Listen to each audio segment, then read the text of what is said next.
Hello everyone, welcome again to my YouTube channel nursing educations. तो आज हम हैं स्टेजेस का सेकंड पॉइंट पढ़ेंगे, कोलोनाइजेशंस। तो कोलोनाइजेशंस होता है क्या है, when the microorganism enter into the human body it start multiply over there. क्या है, जब माइक्रो ऑर्गेनिज्म जो है उनकी बॉडी में एंटर करेगा तो वो मल्टीप्लाई करने लग जाएगा। ठीक है, for the growth of the micro organism it require favourable condition like temperature, pH and nutrition. जब माइक्रो ऑर्गेनिज्म की ग्रोथ के लिए कुछ कंडीशन सप्लाई होती हैं, जैसे कि टेम्परेचर, पीएच और न्यूट्रिशन। जैसे हमें अपनी ग्रोथ के लिए ये कार्बोहाइड्रेट, फैट, प्रोटीन्स, इन सभी की रिक्वायरमेंट होती है, ऐसे ही माइक्रो ऑर्गेनिज्म को भी अपनी ग्रोथ के लिए कुछ रिक्वायरमेंट कंडीशन होती हैं। नेक्स्ट हम बात करेंगे इन्वेशन ऑफ एनाटॉमिकल बैरियर। इसमें क्या है, जो पेनिट्रेशंस हैं इनटू द ह्यूमन टिश्यू के, उसमें जो माइक्रो ऑर्गेनिज्म है वो क्रॉस कर जाते हैं सरफेस बैरियर को। इसमें क्या बोला गया है कि जो भी ह्यूमन टिश्यू का जो पेनिट्रेशन है, जाने का जो रूट होता है, उसको माइक्रो ऑर्गेनिजम्स को, जो भी कोई ऑर्गन के हैं सरफेस पे कुछ बैरियर्स होती हैं उनको भी क्रॉस करना पड़ता है, रुकावट आती है। जैसे कि कुछ शीट होती है, प्रोटेक्टिंग कवरिंग होती है, ठीक है, उन सभी को क्रॉस करना पड़ता है। नेक्स्ट हम बात करें spread. The invading micro organism में स्प्रेड बाय वन और मोर root.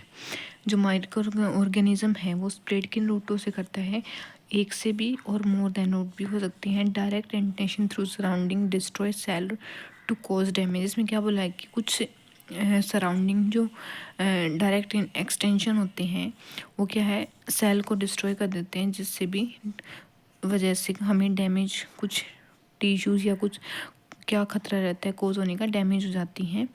They can cause सबलेथल damage या फिर अल्टर सेलुलर फंक्शन। इसमें और वो क्या कोज कर देती हैं, जब उस पार्ट के जो टिश्यू हैं वही डैमेज हो चुके हैं तो उनका जो सेलुलर फंक्शन है वो अल्टर्ड रहेगा। अल्टर्ड मतलब होता है उनमें रुकावट हो जाएगी या फिर गड़बड़ आ जाएगी, उसमें वो प्रॉपर अपना फंक्शन नहीं करेगा। नेक्स्ट हम बात करें mechanism of damage. Microorganism cause damage to the human host by various mechanism like. जो माइक्रो ऑर्गेनिज्म है क्या कोज कर देते हैं, ह्यूमन के होस्ट को डैमेज कर देते हैं ह्यूमन होस्ट बाय किसकी वजह से, काफ़ी सारे मैकेनिज्म हैं, जैसे कि बुल्क इफेक्ट हो सकता है, या फिर कोई भी बैक्टीरिया टॉक्सिक को रिलीज़ कर रहा है, ठीक है, या फिर जो होस्ट के जो फंक्शंस हैं वो अल्टर्ड हो रहे हैं, या फिर कोई भी जो होस्ट है वो रिस्पॉन्स कर रहा है किसके रिगार्डिंग, इन्फेक्शन के रिगार्डिंग। जैसे कि हमें भी कोई भी इन्फेक्शन हो जाता है तो जैसे हम स्नीजिंग करते हैं, कोल्ड कफ में स्नीजिंग हो जाता है या फिर कफ हो जाता है, ये सब, ठीक है। नेक्स्ट हम बात करेंगे होस्ट रिस्पॉन्स टू इन्फेक्शन। इसमें क्या है, the host response usually begin with an inflammation reaction. क्या है, जो भी होस्ट है जिसमें एंट्री हो रखी है इन्फेक्शन की, वो क्या करेगा, रिस्पॉन्स करेगा, क्या करेगा, वहाँ पे जो भी किसी भी बॉडी पार्ट पे है वहाँ इन्फ्लामेशन रिएक्शन स्टार्ट हो जाएगी।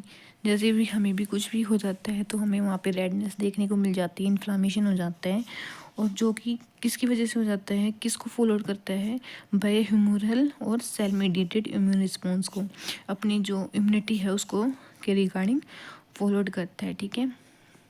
नेक्स्ट हम बात करें resolution of damage.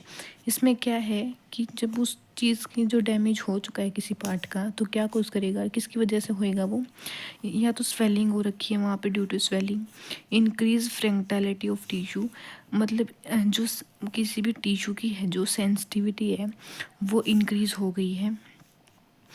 Formation of पस का फॉर्मेशन हो जाता है, स्कैरिंग हो जाती है, और नेक्रोसिस होता है सेल्स का डेथ होना, ठीक है। So thank you to watching my video. अगर आपको मेरी वीडियो अच्छी लगी तो मेरे चैनल को सब्सक्राइब कर दें ताकि आपको जल्दी से जब नेक्स्ट वीडियो अपलोड होगी आपको पता चल जाए, और ज़्यादा से ज़्यादा शेयर करें।